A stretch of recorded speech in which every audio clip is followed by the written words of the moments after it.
over the weekend when it was snowing, I put on a new Topgun rear spring. Tuesday, it's melted off. It's got a little warm, so I got to try the new Top Gear spring out, and I can say I am impressed. I was kind of hesitant to put one on because I didn't really have that much problem with the stock one, even though everybody's like it's, you know, it's super undersprung for the bike, and it was. But really the only problem I'd noticed was that it was a little bit harsh. The stock spring was on like washboard, back roads and potholes and everything. And I was afraid that a stiffer spring would make it worse. And I didn't want that. But I needed the proper spring to be able to carry camping gear and stuff like that on the bike.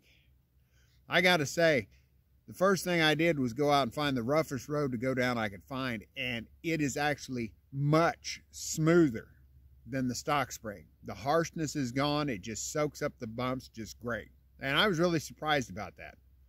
But I guess it makes sense because the stock spring, it was undersprung. It's longer than the Top Gear spring, so it was already preloaded.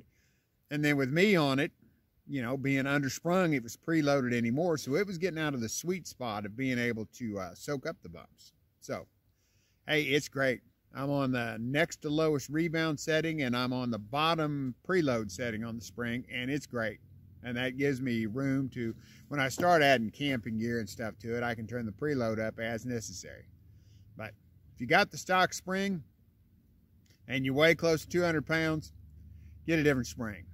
For me, the 7.4 seems to be about perfect.